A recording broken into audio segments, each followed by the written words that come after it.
놀라우신 하나님 참으로 감사를 드립니다. 날씨가 또 쌀쌀한 가운데 있지만 우리 사랑하는 어르신들을 기억해 주셔서 이 시간 함께 이 자리에 모여서 또 예배드리게 하심을 감사를 드립니다.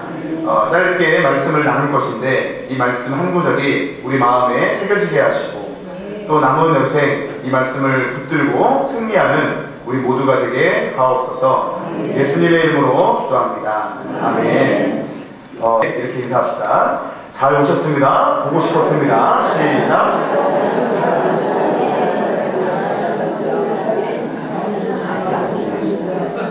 오늘 새벽에 보니까 날씨가 너무 추웠는데요.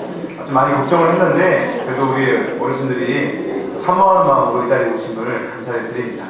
오늘 말씀 한 구절입니다. 짧게 보고요. 잠시 나누도록 하겠습니다. 갈라디아서 6장 17절 말씀 한 절이니까요. 같이 한번 읽어보죠. 시작. 이 힘은 누구든지 나를 괴롭게 만나. 모든 것이 하나님의 주권이요 섭리 속에 있고요. 특별히 제가 우리 교회 12월 31일 날 작년이죠. 한 3개월 이제 좀 지난 것 같아요.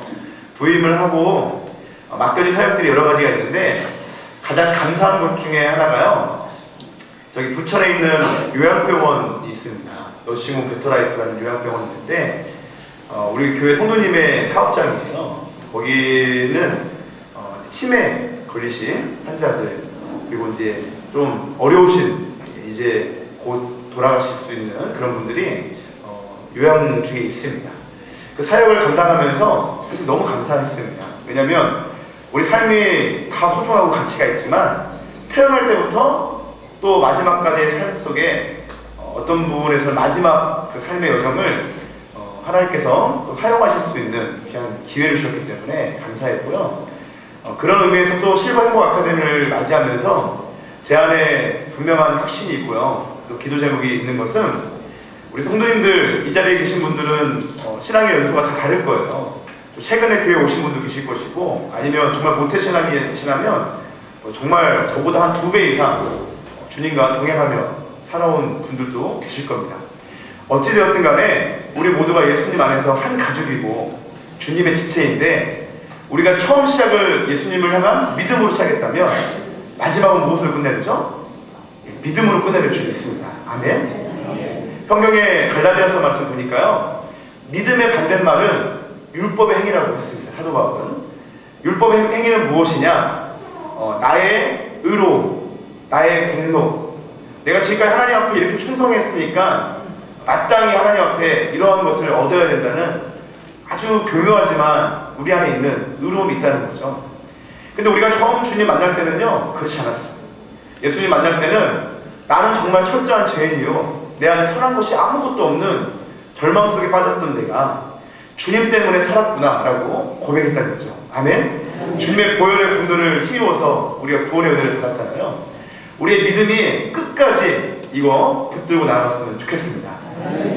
한번 가슴에 손을 대고 이렇게 고백하시죠. 나는 하나님의 축복을, 하나님의 은혜를, 하나님의 사랑을 받은 사람이다. 너무 감사하죠. 우리가 이 은혜 잃어버리지 않았으면 좋겠습니다. 첫 번째 사진을 하나 보여드리길 원합니다. 굉장히 유명한 사진이에요. 어떤 사진이죠? 혹시 기억하시죠? 세월호가 침몰했던 사진입니다. 우리에게 시간이 너무 소중하고요. 우리의 삶 속에 시간은 너무나 가치 있는 건데 또 이제 계속해서 이어지잖아요. 어떤 말씀 준비할까 하다가 제가 처음 이야기할 수 있지만 우리 어르신들에게 꼭 필요한 말씀은 예수님이 아닐까.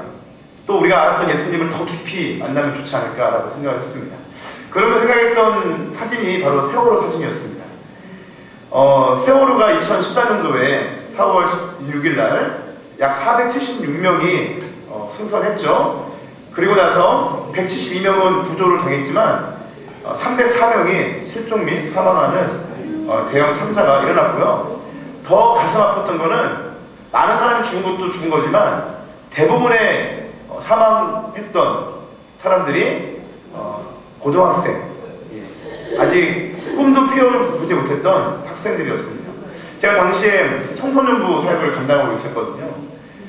그때 주일날 설교할 때 정말 답답한 마음으로, 가슴 아픈 마음으로 사역을 감당했던 것도 기억이 납니다. 저는 오늘 이 세월호 사건을 이야기하고 싶은 건 아니고요.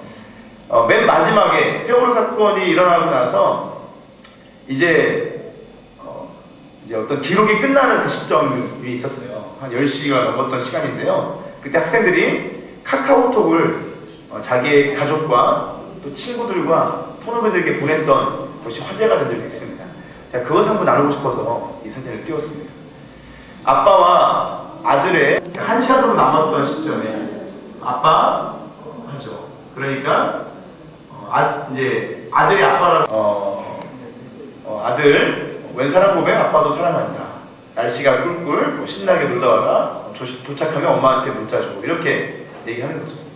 근데 이제 아빠가 한 9시 26분쯤 보니까 아마 뉴스 속보를 봤던 것 같아요. 그래서 아들 전화 주다 애타게 이제 하는 거죠. 다음 사진 한번 보여주시죠. 뭔 소리예요? 이제 동생이 하는 말이죠. 그동안 못해줘서 미안해. 엄마한테도 전해줘.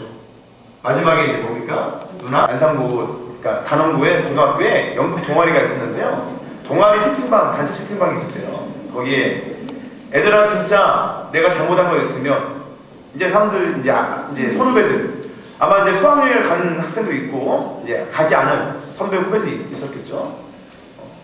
근데 사고 소식을 또 들었던 것 같아요. 형 보고 싶어요. 마지막에 이제 뭐라고 하는지 오른쪽 보시면 용서해줘 사랑한다 이런 말이 나오죠. 이 사건뿐만 아니라요. 예전에 대구에서 지하철 참사가 있었죠. 그 사건에서 동일하고요. 큰 대형 사고가 있었던 순간순간마다 이런 문자, 카톡에 대한 기록이 나오는데요. 제가 그 사건들을 보면서 유심히 봤던 단어들이 있어요. 가장 많이 쓰이는 단어가 4가지예요. 한번 보여주시죠. 보고 싶다. 세 번째, 미안하다. 네 번째 뭐죠? 용서해줘. 사실 이게요. 살아있다면, 예수를 믿든 안 믿든 양심이 살아있다면 이 고백하는 게 정상이라는 거예요. 아멘이시죠? 그런데 우리가 예수님을 믿는 사람이라면 어떤 고백을 하게 될까라는 생각을 한 거죠. 저는 만약에 제가 하나님 나라에 이제 들어갔을 때 하나님이 저에게 여러 가지 질문을 하시겠지만 너 사역 열심히 많이 했니? 기도 많이 했니? 전도 많이 했니? 굉장히 중요한 질문도 하시겠지만요. 사실 이 질문을 하실 것 같다는 생각을 많이 했습니다.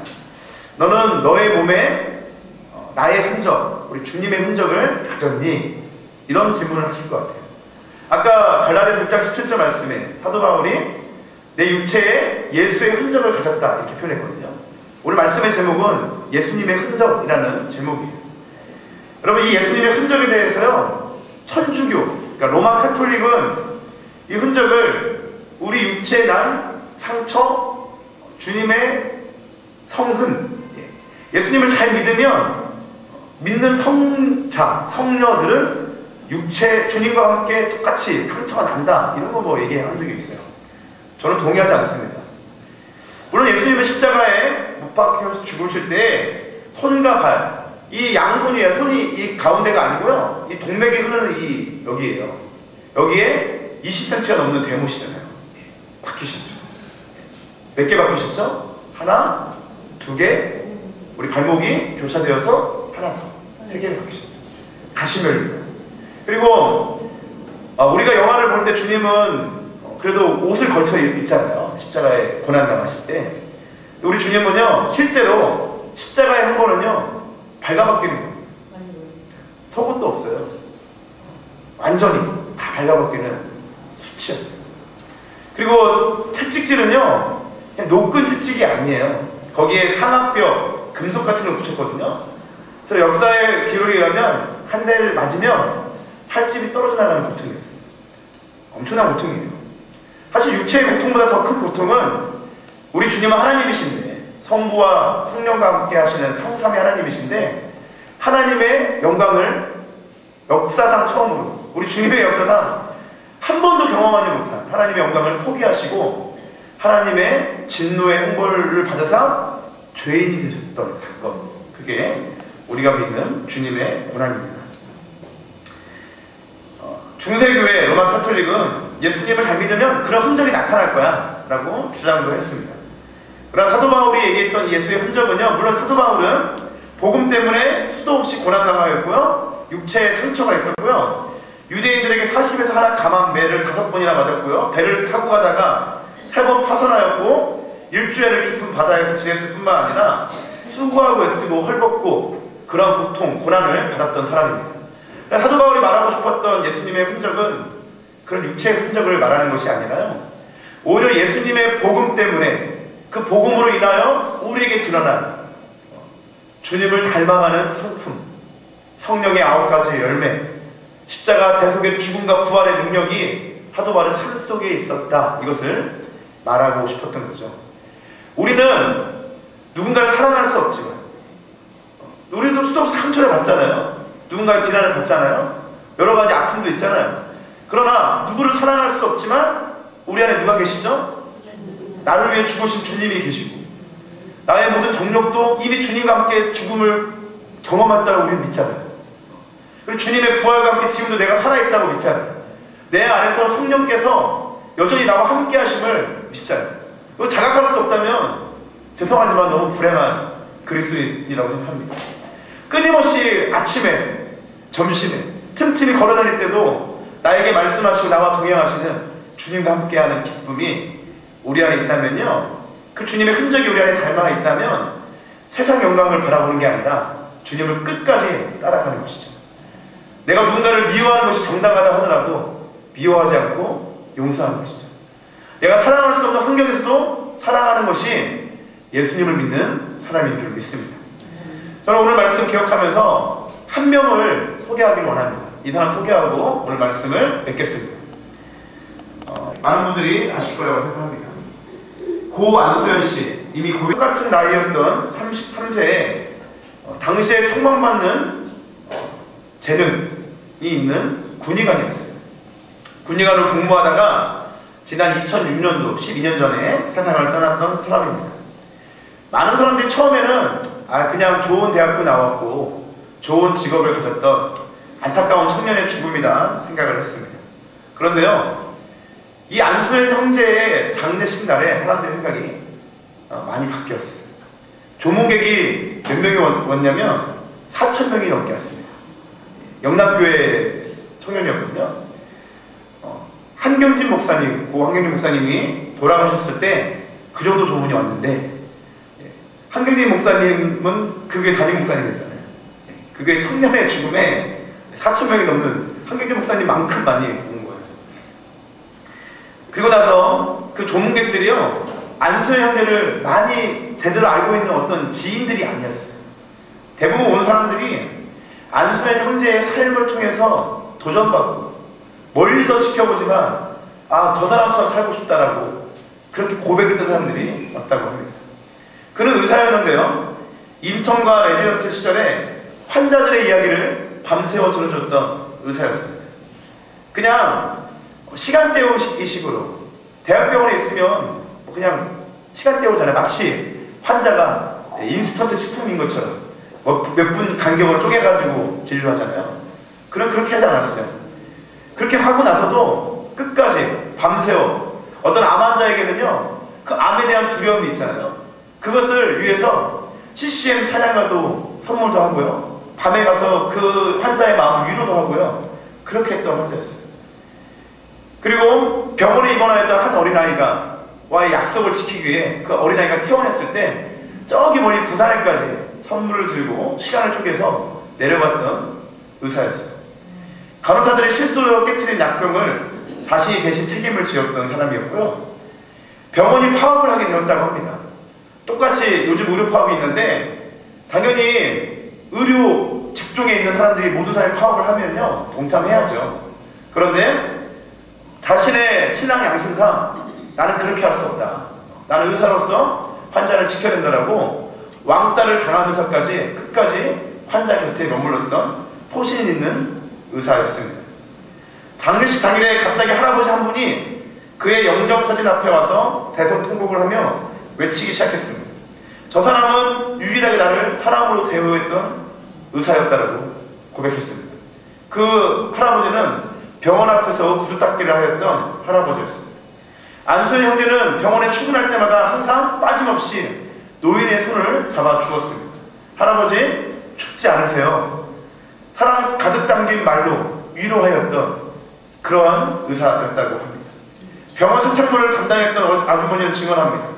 이 안수현 형제는 나에게 유일하게 예수님이 어떠한 분인지, 주님이 사랑이 무엇인지 가르쳐 주었던 사람입니다. 여러분, 저는요, 목사이지만 오히려 직분을 떠나서 이 형제와 같은 삶을 살아가는 사람이 존경스럽습니다. 이러한 삶을 살고 싶습니다. 부족하지만 남은 여생 이렇게 살면 가치 있지 않을까라고 생각을 합니다. 우리 어르신들은 어떠신지요? 지나온 삶을 되돌아봤을 때 혹시나 우리 안에 주님을 닮지 못한 모습으로 서로에게 상처도 주었고 넘어지기도 하고 자빠지기도 하였다면 아직 우리에게 하나님이 기회를 주신 줄 믿습니다. 얼마만큼일지 모르겠습니다. 제가 오히려 어르신들보다 더 하나님 나라를 빨리 갈 수도 있다고 생각합니다. 여러분, 삶은요, 이 마지막은 우리에게 언제 다가올지 모르지만 분명한 사실은 오늘 그리고 남은 삶, 내일 또 그 다음 삶을 정말 주님을 닮은 모습으로 살아가면요, 그 삶이 지금까지 우리가 수도 없이 넘어졌다 하더라도 다시 주님을 의지하고 나를 위해 구원하신 그 보혈의 공을 의지해서 회개하고 그리고 우리의 모든 것을 변화시켜서 주님을 따라간다면 그 삶을 하나님이 기억하실 줄 믿습니다. 오늘 말씀 기억하면서 제가 기도하고 예배를 마치겠습니다. 우리 사랑하는 어르신들 한 분 한 분을 기억해 주셔서 이 자리에 불러주셨고, 주님, 사도 바울이 고백했던 것처럼 나는 나의 육체에 예수의 흔적을 가져노라. 주님, 이 고백이 우리의 고백되게 하옵소서. 남은 여생 이 고백을 가지고 이제는 좀 더 베풀게 하여 주시고, 좀 더 나의 고집을 내려놓게 하여 주시고, 나의 사랑하는 자녀에게, 손자와 손녀에게 하나님 더욱더 사랑으로 섬기게 하여 주시고, 내가 지금까지 상처 준 사람들이 있다면 용서하게 하시고, 찾아가서 정말로 그 용서를 구할 수 있는 담대함으로 허락하여 주옵소서.